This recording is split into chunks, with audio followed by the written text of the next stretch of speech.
Tonight, I can report to the American people and to the world that the United States has conducted an operation that killed Osama bin Laden, the leader of Al-Qaeda, and a terrorist who's responsible for the murder of thousands of innocent men, women, and children. It was nearly 10 years ago that a bright September day was darkened by the worst attack on the American people in our history. The images of 9/11 are seared into our national memory. Hijacked planes cutting through a cloudless September sky, the Twin Towers collapsing to the ground, black smoke billowing up from the Pentagon, the wreckage of Flight 93 in Shanksville, Pennsylvania, where the actions of heroic citizens saved even more heartbreak and destruction. And yet we know that the worst images are those that were unseen to the world. The empty seat at the dinner table, children who were forced to grow up without their mother or their father, parents who would never know the feeling of their child's embrace, nearly 3,000 citizens taken from us, leaving a gaping hole in our hearts. On September 11th, 2001, in our time of grief, the American people came together. We offered our neighbors a hand, and we offered the wounded our blood.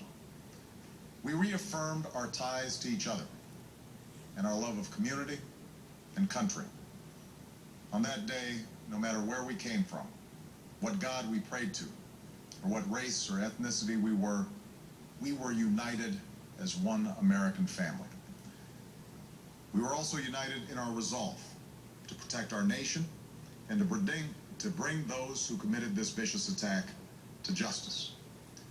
We quickly learned that the 9/11 attacks were carried out by Al-Qaeda, an organization headed by Osama bin Laden, which had openly declared war on the United States and was committed to killing innocents in our country and around the globe.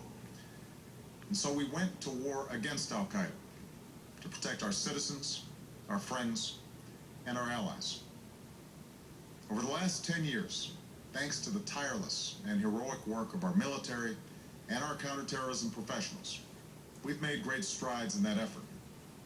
We've disrupted terrorist attacks and strengthened our homeland defense. In Afghanistan, we removed the Taliban government, which had given bin Laden and Al-Qaeda safe haven and support.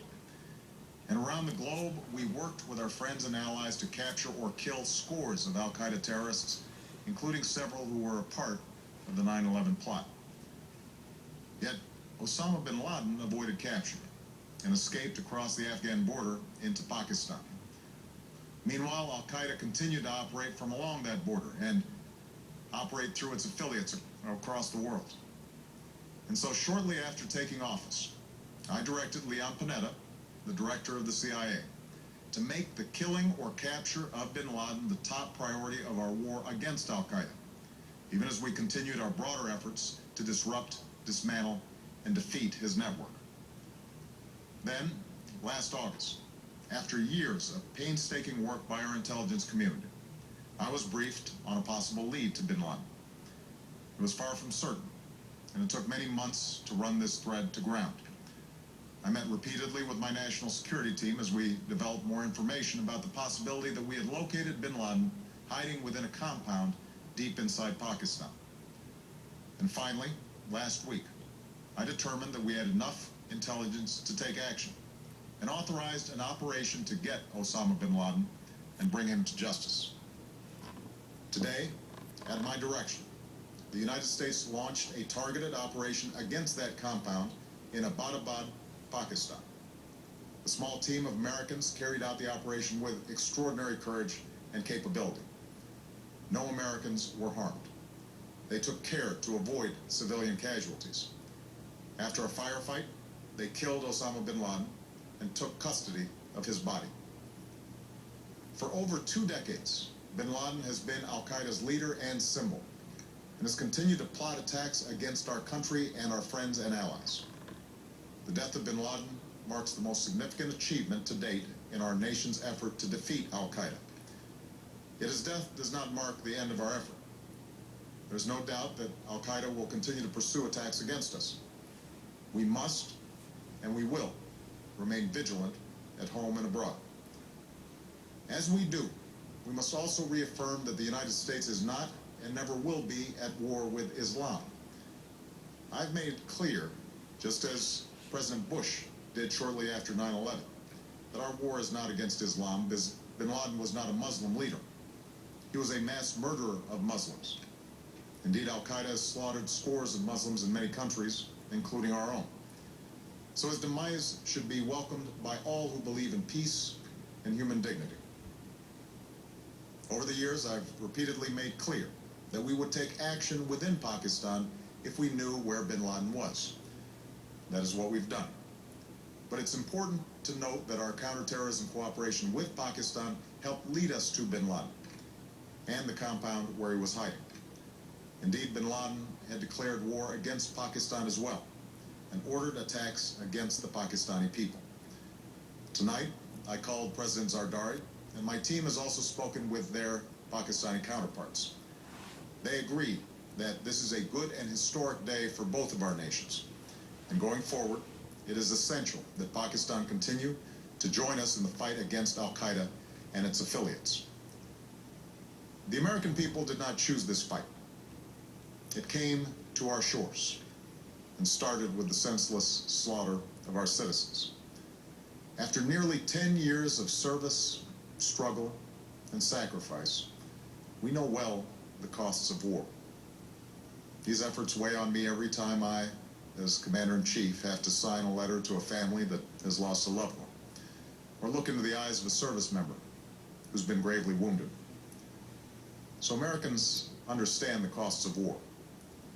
Yet, as a country, we will never tolerate our security being threatened, nor stand idly by when our people have been killed.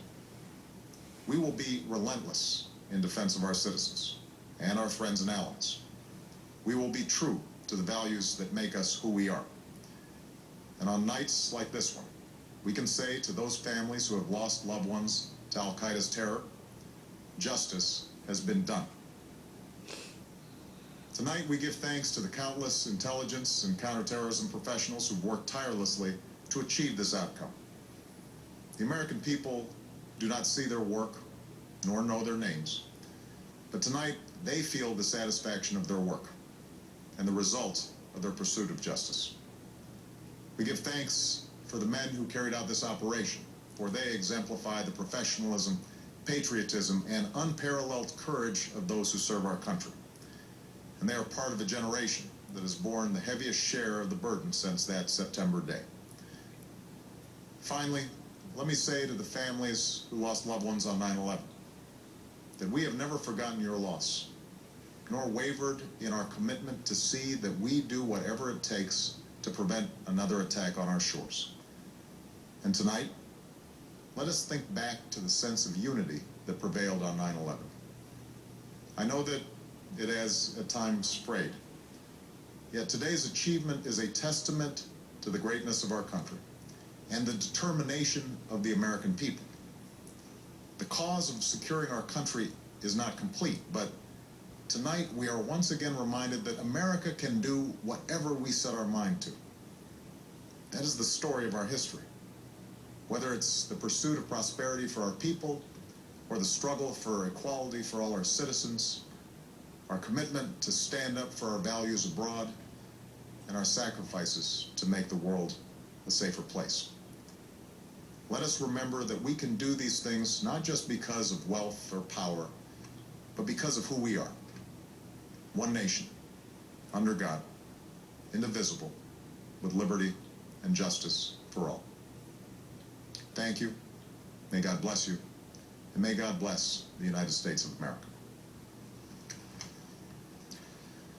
President of the United States making the dramatic, historic announcement. It's all official now. Bin Laden is dead. The president describing in some detail, not all of the detail, but in some detail, how the U.S. intelligence community got wind that bin Laden